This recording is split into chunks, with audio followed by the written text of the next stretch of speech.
La chaleur devenait accablante. De nombreux lapins sortaient de leur terrier en quête de nourriture. Pour Paradji le dingo et sa meute, la chasse n'avait jamais été aussi fructueuse.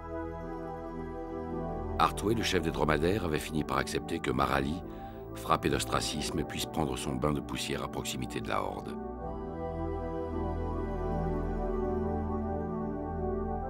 C'était l'époque où les serpents bruns se livraient des combats sans merci, dont le trophée était une femelle.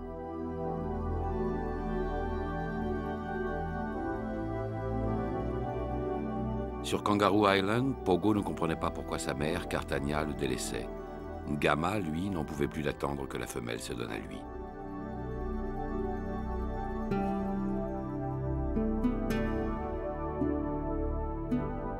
Tout cela, Paradji le projetait sur le dôme du rêve. Car il en est ainsi. Nous entrons dans la vie quand notre rêve commence.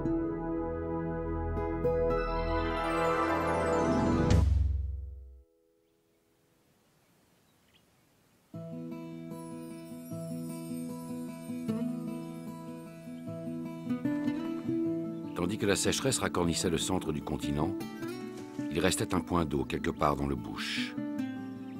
Ce n'est déjà plus un étang, ni même une mare, mais une simple flaque, enchâssée au milieu du sol aride. Des dingos errants, le flanc côtelé par la faim et la soif, l'ont trouvé et viennent s'y abreuver.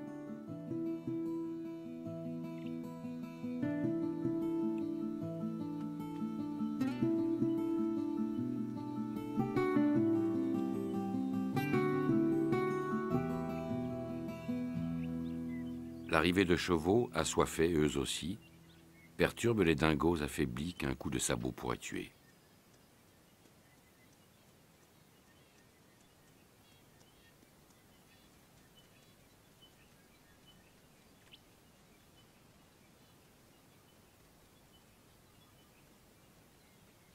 Les chevaux sont des brumbies. On appelle ainsi les descendants, redevenus sauvages, des montures importées à l'époque des pionniers, c'est-à-dire à partir de 1788. On en dénombre plus de 300 000 dans le pays.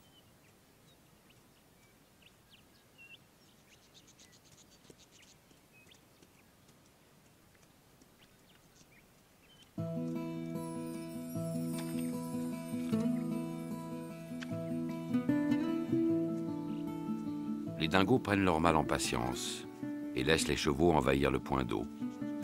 Ces derniers, en principe, ne s'attarderont guère. En effet, une règle du désert exige qu'on boive rapidement pour éviter qu'un adversaire tire avantage de cet instant de vulnérabilité. Et même ceux qui n'ont en ce pays aucun autre prédateur que l'homme respectent la loi. Elle fut gravée aux origines, dans les profondeurs les plus secrètes de leur cerveau.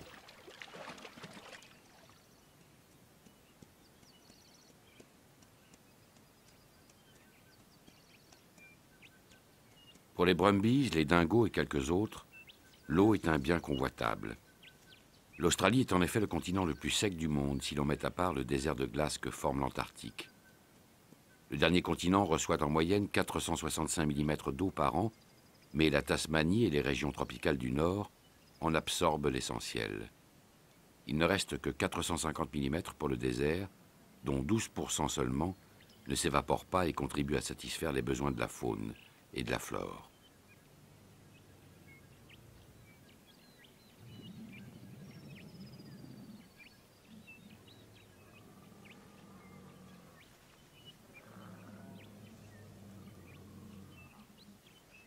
Un groupe chasse l'autre. Ce sont à présent des dromadaires qui s'approprient le point d'eau.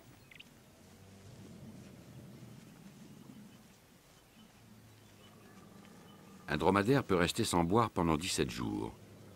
Bien sûr, son métabolisme lui permet de transformer les 40 kg de graisse de sa bosse et d'en obtenir l'équivalent de 40 litres d'eau. Mais en réalité, cette graisse sert aussi à suppléer les manques de nourriture. Si le dromadaire est sobre, c'est en fait parce que ses besoins, comparés à ceux d'autres espèces, sont infiniment moindres. Privé d'eau en climat torride, un homme meurt quand son poids diminue de 12%. Dans les mêmes conditions, un dromadaire peut perdre 25% du sien et survivre. Cela signifie qu'il supporte très bien en fait de n'avoir que peu d'eau dans le corps.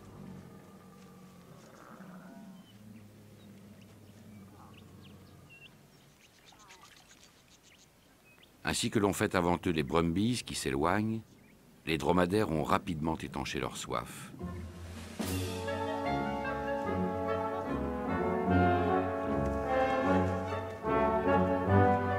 Chacun d'eux peut absorber plus de 135 litres d'eau en une dizaine de minutes. Il peut arriver que le bonheur d'avoir tant bu entraîne chez certains une euphorie exubérante et démonstrative, une sorte d'ivresse.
Le soleil s'abaisse et son déclin rend la chaleur plus supportable. Celle-ci ne fait pas souffrir la faune d'ailleurs autant que la sécheresse. En effet, même si les températures sont élevées, elles ne le sont pas autant qu'en été, époque où elles montent au-dessus de 45 degrés. C'est le dessèchement général arrivé avec l'hiver qui rend la vie presque insupportable jusqu'à ce que vienne le soir de cuivre et d'or.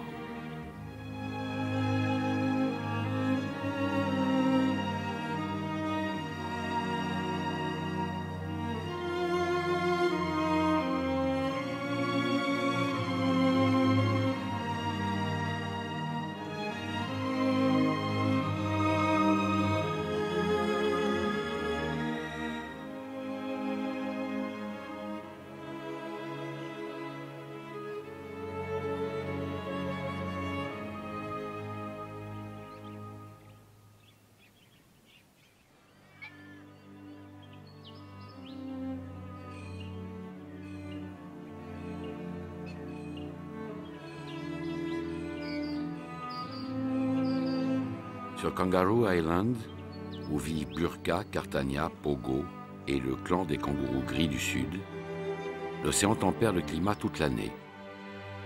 En Australie, de manière générale, les mots qui désignent les saisons n'ont pas le même sens qu'ailleurs.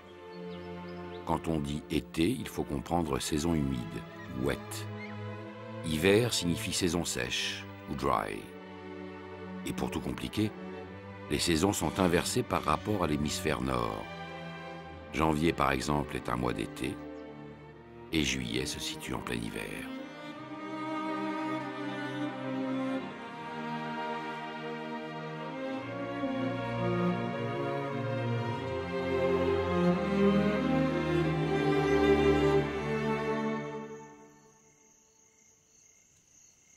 Sous le regard de ceux qui sommeillent ou s'activent à toute heure, comme le kangourou géant du nord-est ou le wallaby de l'île d'Eugène, la fraîcheur de la nuit appelle hors de leur nid les créatures de l'ombre.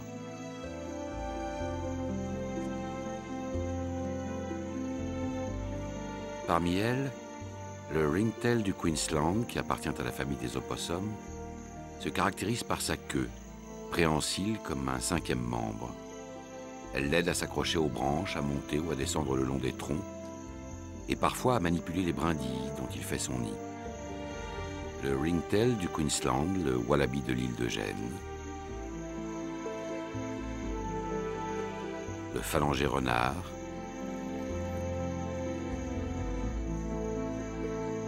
ou le petit bandicoot à nez court, tous sont des marsupiaux. C'est à eux qu'appartient vraiment la nuit australienne.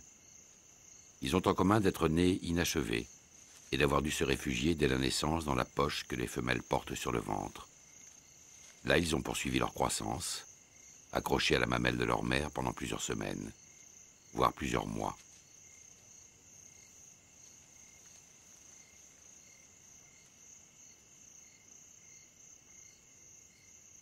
Perché sur son arbre, le phalangé renard ainsi nommé à cause de sa queue touffue assiste au repas du petit bandicoot à nez court. Comme tous les animaux nocturnes, le phalangé renard s'est adapté à l'obscurité. La surface de son nez, riche en terminaisons nerveuses, ou les longs poils situés de part et d'autre du museau, lui offrent en quelque sorte une vision tactile de son environnement.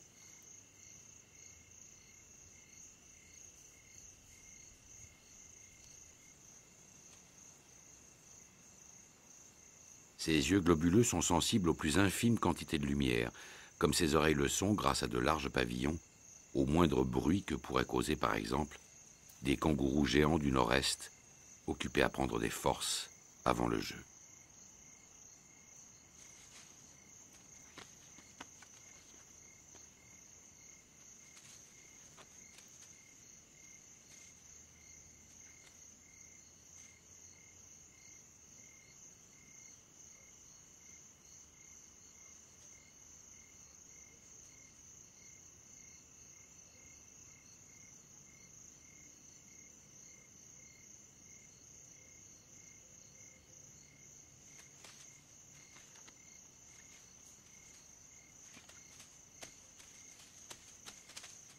L'algarade fait s'égayer les wallabies.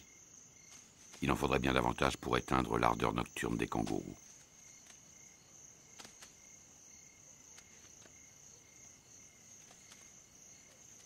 Dans l'histoire de l'évolution, l'activité nocturne des animaux est liée à leur besoin de se protéger des prédateurs.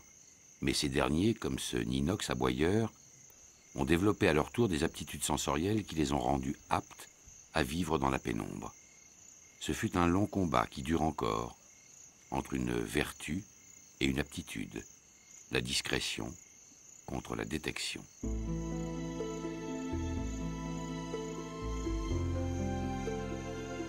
Le ringtail du Queensland mène une vie arboricole. Il aime nicher dans le creux d'un arbre mort ou d'une souche évidée. Il n'en sort que le soir pour se lancer à l'assaut des fleurs d'eucalyptus, dont il aime se régaler.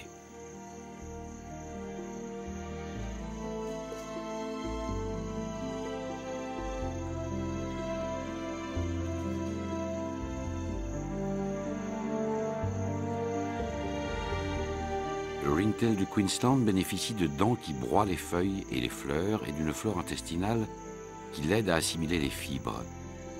Et pour plus d'efficacité, les excréments sont souvent réabsorbés et redigérés.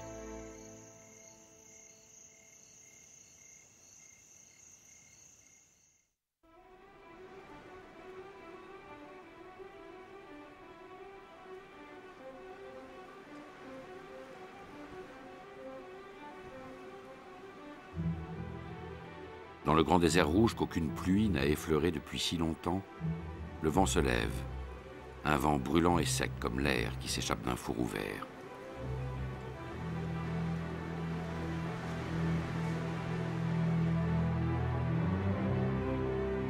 Waka, la fille de Paraji, s'énerve de ce souffle qui lui transperce le pelage. Un peu plus loin, son père fait face à la bourrasque.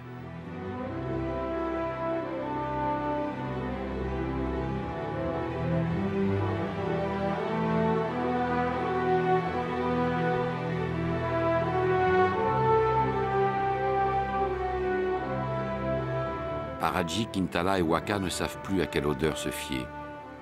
Le tourbillon entremêle les parfums, enchevêtre les pistes olfactives, crée un chaos où la narine se perd. Les dingos sont subitement incapables d'interpréter les informations que leur fournit leur organe d'essence le plus développé, l'odorat.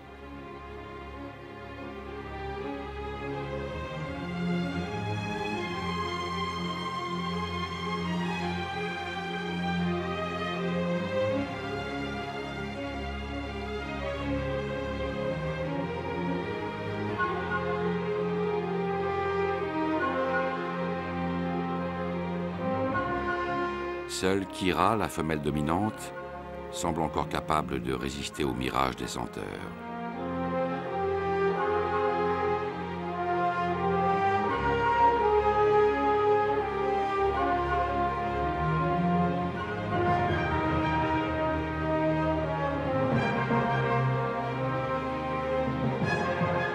Peu à peu, la tempête perd son souffle et ses forces.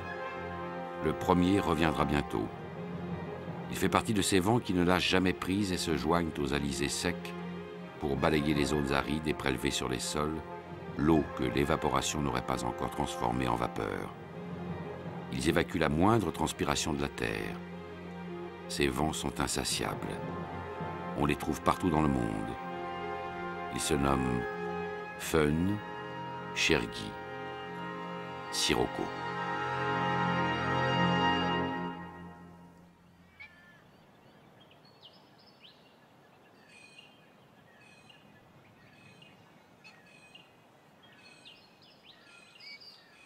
Sur les mailles bleues du bassin sud-australien se détachent les côtes ciselées de Kangaroo Island. Cette nuit, Cartagna a été fécondée. Depuis plusieurs semaines, 2 mâles se disputaient ses faveurs. Kudla, si faible, et Ngama, si puissant.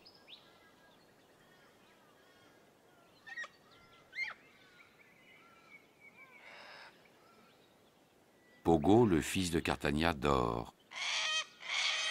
Peut-être ne s'est-il aperçu de rien.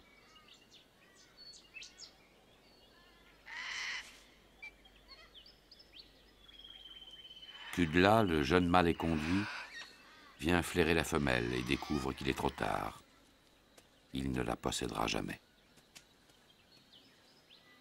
L'arrivée de Ngama le contraint à s'enfuir. Il ruminera son dépit ailleurs que sous les yeux du vainqueur. Ngama, Cartagna et Pogo forment une nouvelle unité familiale.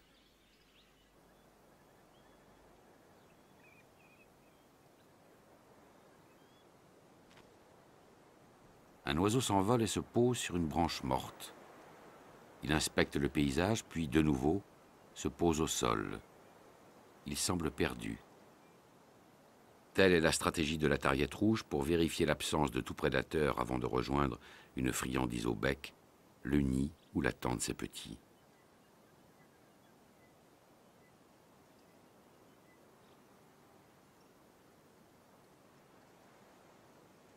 La friandise est un ver ou une chenille. Les oisillons auraient aussi bien accepté une mouche ou une graine. C'est à leur mère à présent de les approvisionner.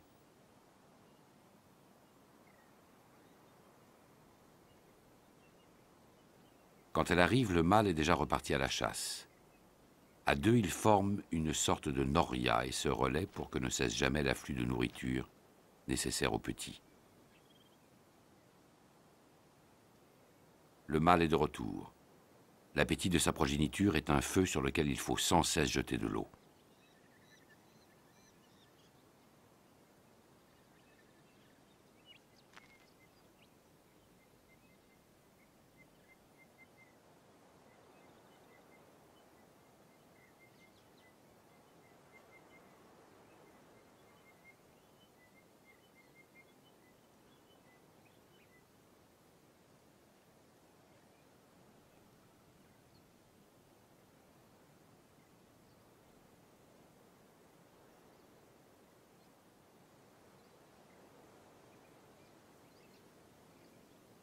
Chez les tariettes rouges, le mâle se distingue par une couleur plus vive, un écarlate indispensable s'il veut espérer séduire une femelle.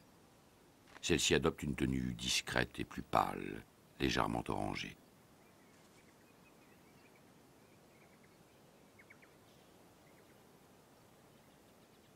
Le nid a l'apparence d'un simple bol creusé dans le sol ou façonné à l'aide d'herbes sèches et de brindilles.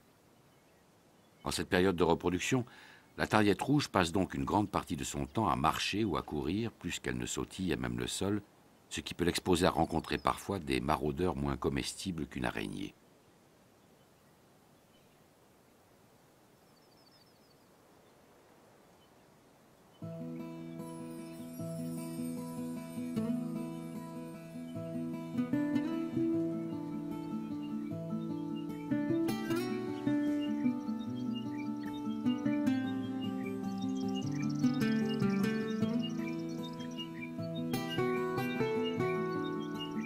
les 2 dingos efflanqués qui errent à proximité, la Tariette et sa famille feraient, en ces temps de disette où l'on s'accommode de peu, un repas de roi. Mais ils passent leur chemin, sans avoir détecté les oiseaux.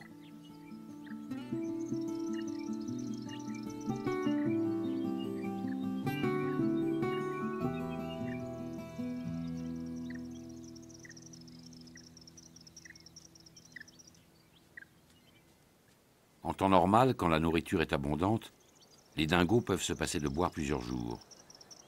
Il leur est en effet possible de satisfaire leurs besoins grâce à l'eau que contient le corps de leur proie. Il est ainsi arrivé qu'on repère des dingos à plus de 130 km d'une source ou d'une mare. Mais quand la nourriture manque, la sécheresse devient meurtrière. Les dingos s'obligeront à lécher l'urine et les excréments de leurs congénères afin d'en recycler l'humidité. Mais cela ne suffit pas. Il faut tuer pour qu'une proie donne en même temps que sa vie toute l'eau de son sang.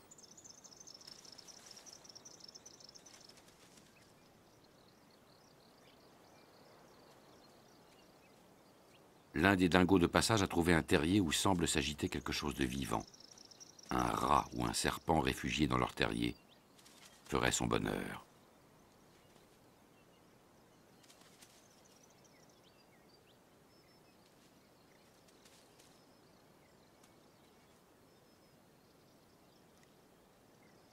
Ce n'était ni l'un ni l'autre, mais un insecte dont il faudra se contenter.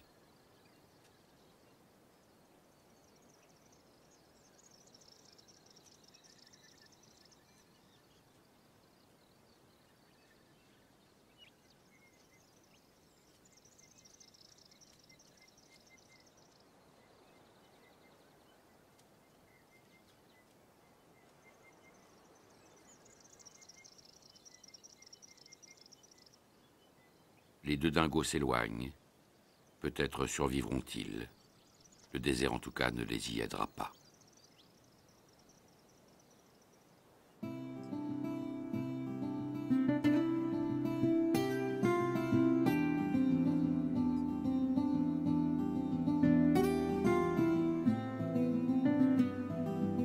Une queue 2 fois plus longue que le corps, une peau couleur de terre, des doigts et des griffes de terrassier, une gorge qui peut se hérisser en cas de danger et former une sorte de barbe, des paupières aux bordures hérissées d'écailles qui protègent les yeux des projections de sable quand l'animal creuse un terrier, des talents d'acrobate assez mal maîtrisés, tel est le lézard barbu, observateur attentif de la vie du désert.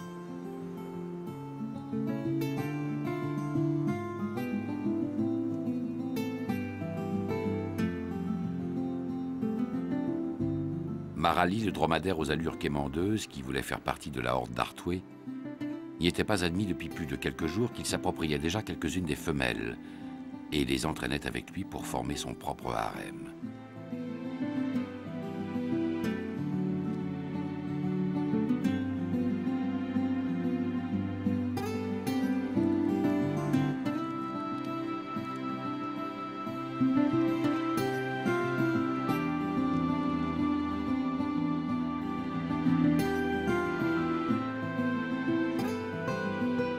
Une femelle a été volée à Artway, puis une autre, et une autre encore. L'exploit, cependant, ne s'est pas accompli sans combat, mais Marali avait pour lui une vigueur longtemps dissimulée. Aujourd'hui, il reprend des forces et se sent renaître, de la même manière que se renouvelle, par plaques, la laine de son dos.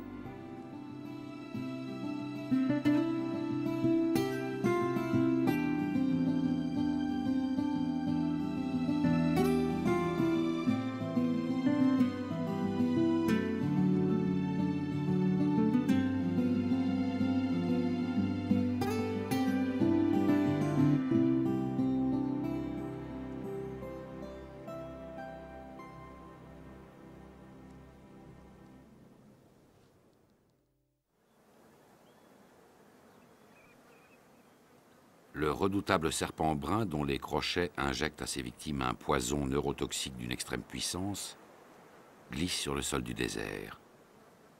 Il recherche un terrier habité où il pourrait couler son corps, pour y voler une vie. ou un nid peuplé de quelques proies piaillantes et terrifiées.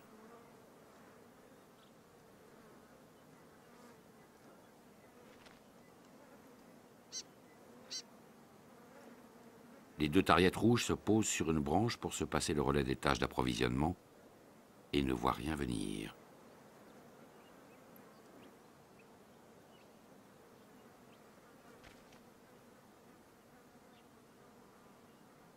Comme à l'accoutumée, le mâle dépose dans l'un des gosiers béants qui s'ouvrent sous son bec une larve, une mouche ou une graine. Puis la femelle vient, à son tour, nourrir ses petits.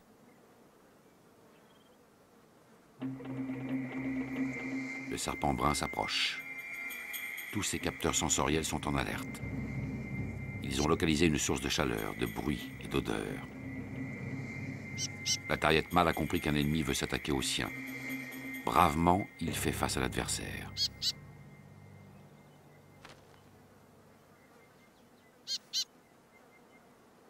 Les petits cris de l'oiseau attirent le serpent vers le côté. La femelle vient en renfort.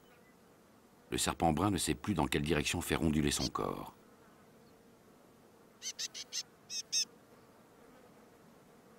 Les deux oiseaux le survolent ostensiblement et se posent devant lui en se relayant afin de l'éloigner du nid.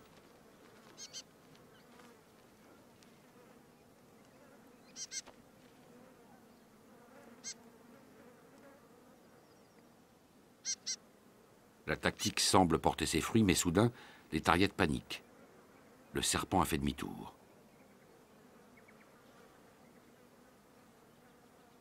Le reptile est parvenu au bon buisson.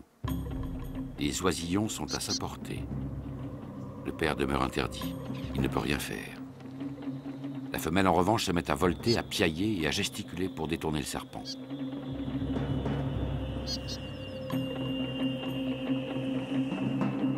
Celui-ci semble préférer l'espoir d'un repas à la certitude qu'il en avait si près du but.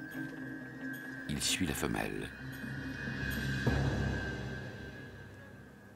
Le mâle vient accroître la confusion qu'il s'agit de créer dans l'esprit du serpent.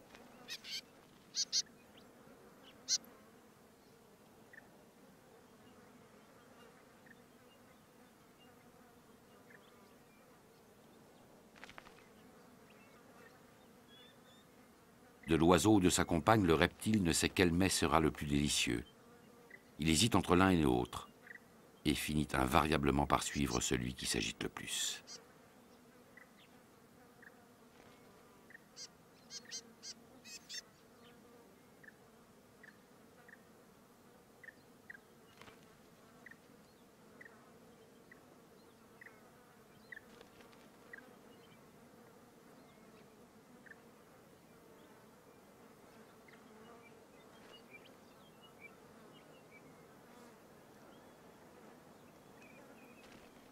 Malgré l'habileté des assiégés, le serpent brun reste dans les parages. Il faut faire appel à des ruses plus perverses. La femelle adopte la stratégie de l'aile brisée qui consiste à se faire passer pour estropié afin d'attirer le prédateur le plus loin possible.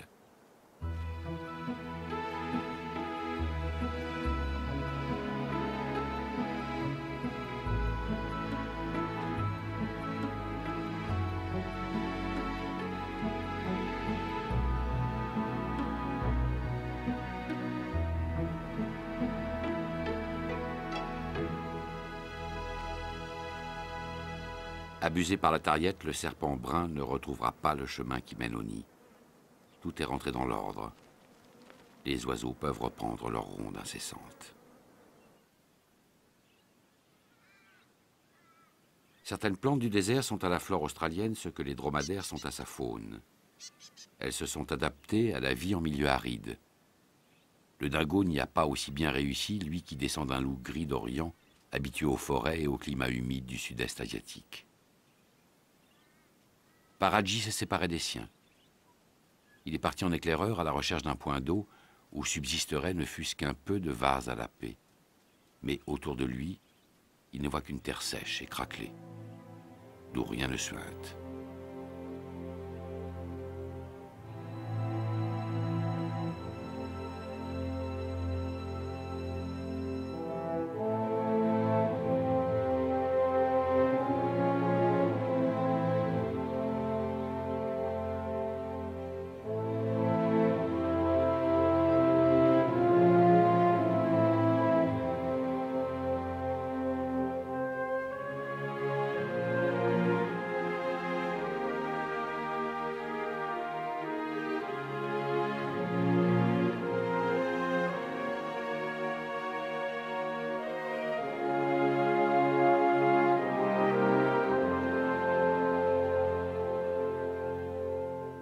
Le volume d'eau absorbé par les sols dans un pays tel que les États-Unis est 16 fois supérieur à celui qu'on observe en Australie. Et dans le désert, la sécheresse moyenne ne se compare qu'à celle du Sahara. Comme dans la vallée de la mort, des nappes d'eau évaporées ont étalé sur le sol, ça et là, une croûte minérale.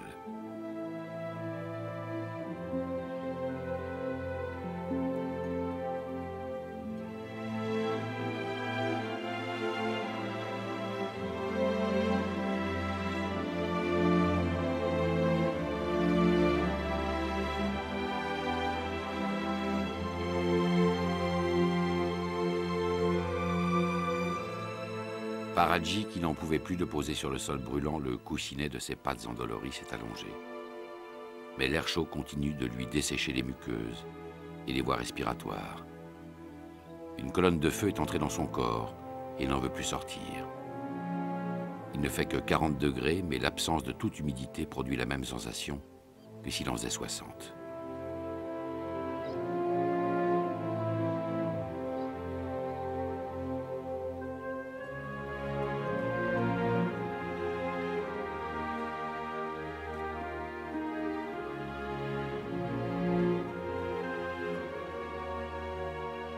Paraji voudrait repartir, mais sa faiblesse l'en empêche.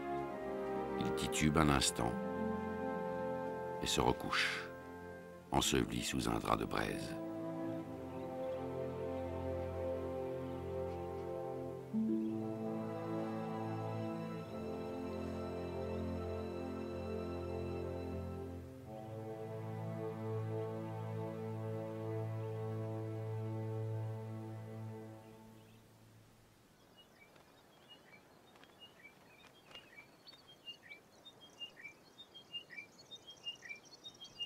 Paraji l'ignore, mais à quelques dizaines de kilomètres de là, les herbes ont conservé encore un peu de sève. Marou, un dingo noir dont le nom désigne la couleur, s'est arrêté pour reprendre son souffle.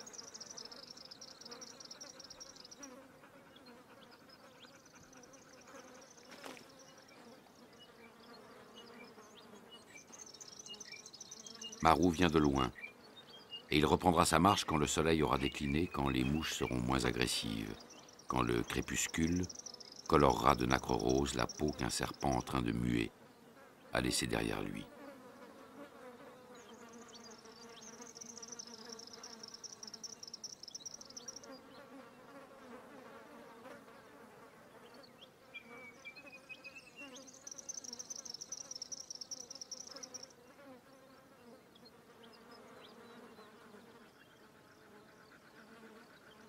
La robe de Marou est en réalité noire et or. Les dingos de race pure peuvent être en effet vêtus de gingembre, de noir et or ou de blanc. Toute autre coloration, zébrure ou marbrure, trahit une dégénérescence ou une hybridation avec des chiens domestiques.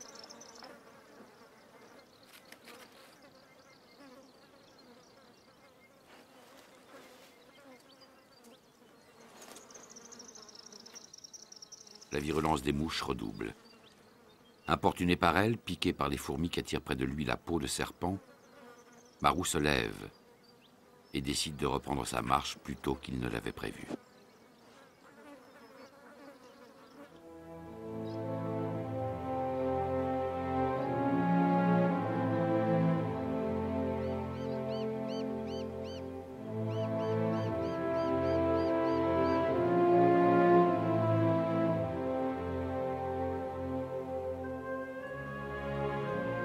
Autour de Paraji, aucun miracle, ombre, fraîcheur ou pluie, ne s'accomplira aujourd'hui. Quand un dingo ou un autre mammifère subit une grave déshydratation, son sang s'épaissit comme une bouillie. Il s'écoule de plus en plus difficilement dans les veines et les artères, et cet état produit parfois des spasmes. Les vaisseaux capillaires se bouchent et ne permettent plus à la chaleur interne du corps de se transférer vers la peau où la transpiration la régulerait. Une fièvre monte soudainement, elle peut tuer. C'est ce qu'on appelle un coup de chaleur.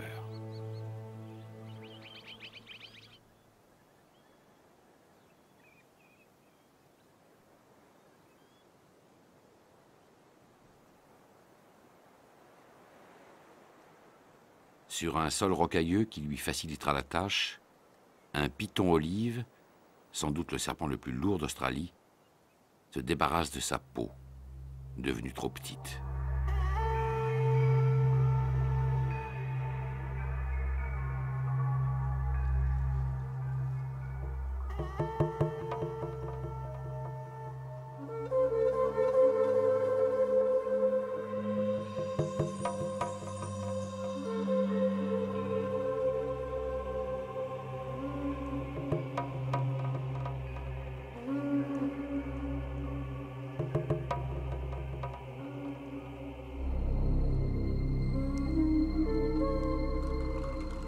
Les pythons peuvent muer plusieurs fois par an. La mue est déclenchée par un signal envoyé par la thyroïde. La pression du sang dans les couches profondes du derme augmente alors, ce qui provoque la chute de la peau écailleuse.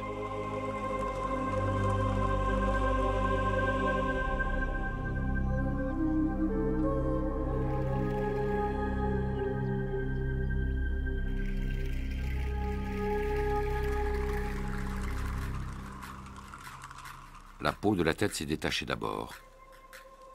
Pour le reste du corps, le serpent passe et repasse sur l'arête des rochers dans l'intention d'y laisser accrocher les lambeaux de son vêtement.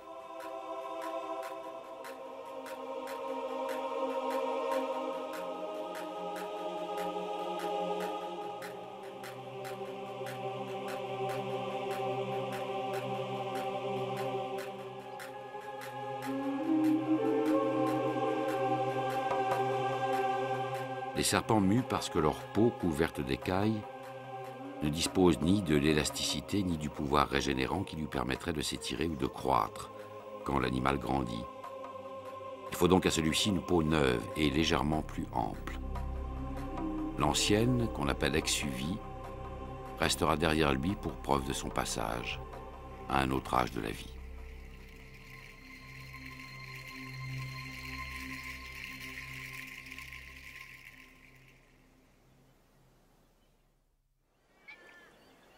Rien ne vient troubler le bain du malure bonnet bleu. La paix règne sur Kangaroo Island.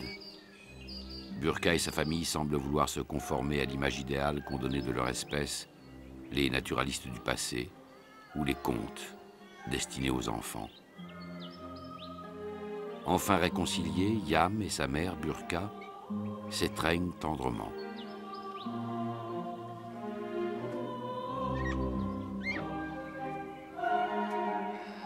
Cartagna s'est rapprochée de Pogo. Rien ne la perturbe depuis que Ngama, devenu chef de famille, veille sur elle et n'accepte plus la présence d'autres mâles. Yam, Burqa et Toku, qu'on ne voit pas, bien au chaud dans la poche de sa mère. Ngama, Cartagna et Pogo, tous se sont montrés tour à tour colériques, jaloux, dépités, habiles ou manipulateurs. La famille s'est ainsi reconstruite en quelques mois. On connaît encore mal l'organisation sociale des kangourous. On la croyait réduite à des comportements instinctifs primaires. On la découvre peu à peu plus riche et complexe qu'on ne l'avait cru.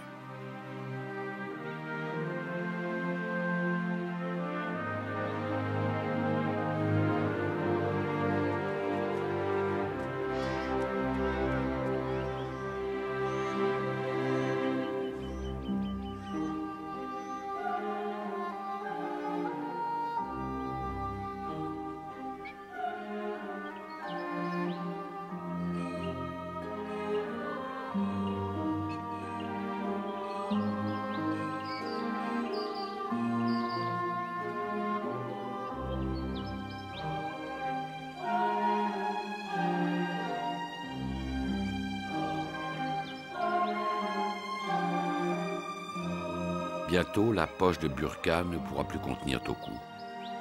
Celui-ci entamera alors sa vie sociale et se mêlera à la ronde des adultes.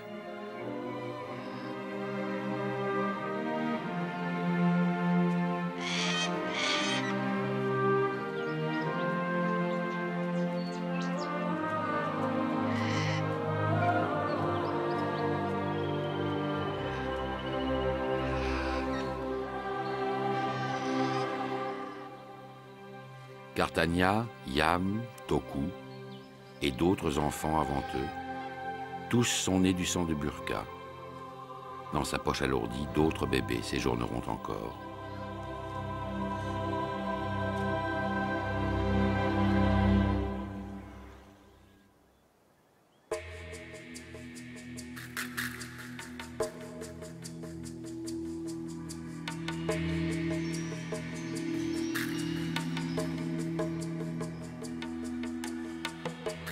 Dotés d'une peau neuve et rutilante comme une cuirasse, plusieurs pitons se sont retrouvés sur un rocher brûlant.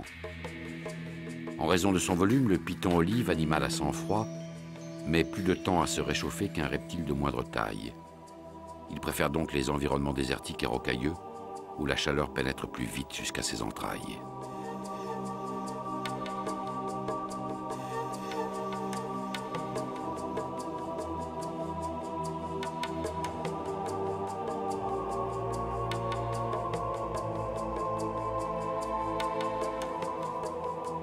Sa taille fait aussi du python un terrible prédateur que peuvent redouter les oiseaux, lézards, serpents et petits mammifères qui sont ses proies de prédilection.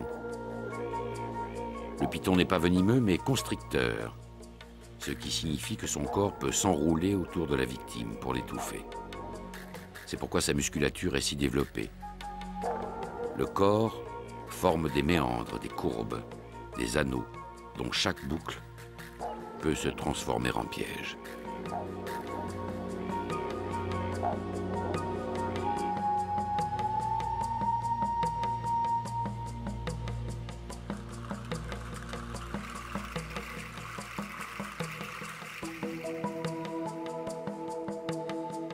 La femelle du constricteur le plus puissant d'Australie est pourtant une mère attentive, qui n'abandonne pas ses œufs après les avoir pondus, mais les protège jusqu'à l'éclosion.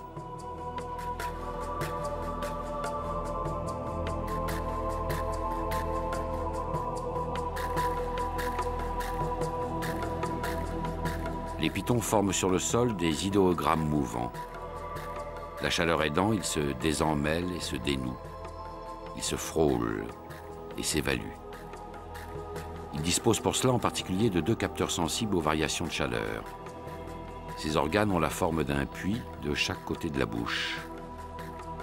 Bientôt, les pitons olives se mettront en chasse, à moins qu'un dingo vienne à leur rencontre. Quand leur taille est assez grande pour dissuader les oiseaux de proie, il devient leur seul prédateur.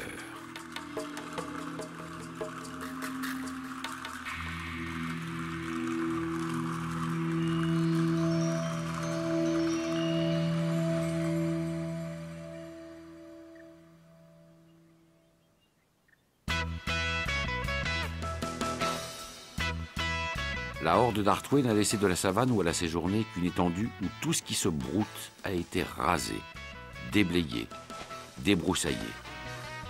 Du moins peut-on encore, quand chaque pas fait jaillir sous le pied des gerbes poudreuses, se baigner de poussière.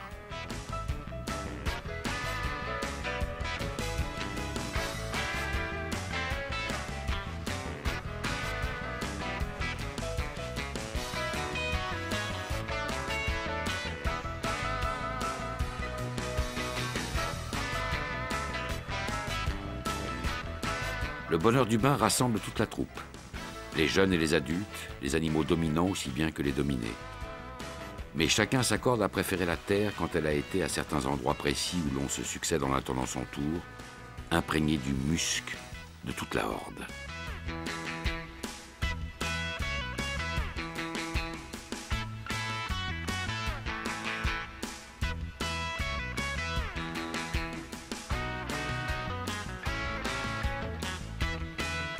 Arthoué, le chef, prend sa part d'un plaisir si facile à obtenir.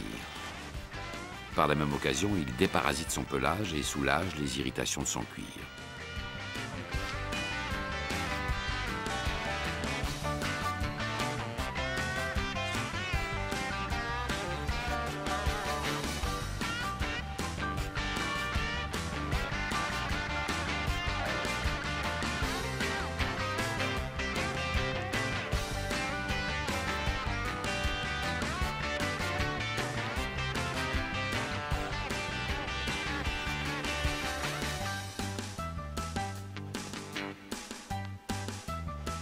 Le dromadaire supporte la chaleur aussi bien que l'absence d'eau.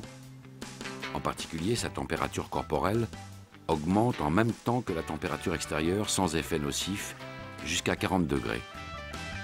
C'est à ce moment-là seulement que l'animal se met à transpirer et ce délai économise ses réserves d'eau.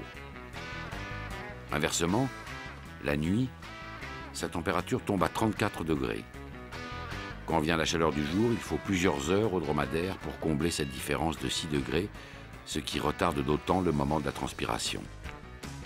Ces mécanismes, en quelque sorte, amortissent les variations thermiques.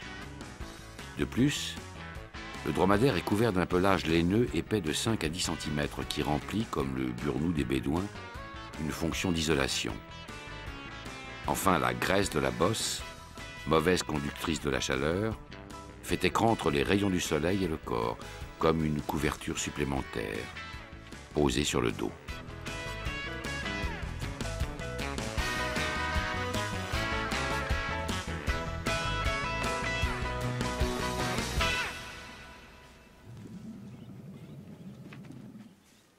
Le bain de poussière a assez duré. Artway met un terme aux réjouissances.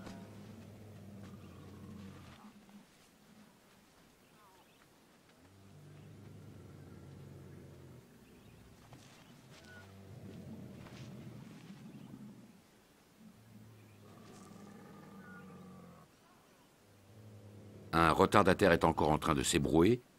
Artway vient le rappeler à l'ordre et l'oblige à revenir vers le troupeau.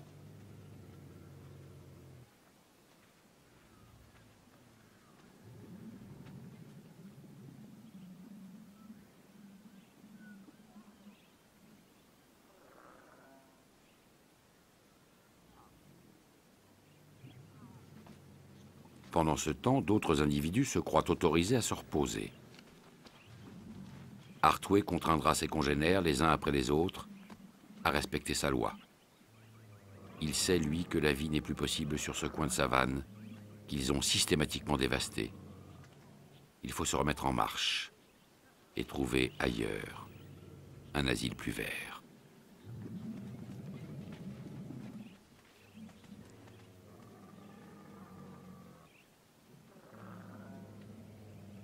Au fil des semaines, la discipline s'est relâchée.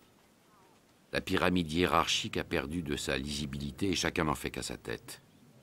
Artway devra rétablir l'ordre et mater quelques insoumis.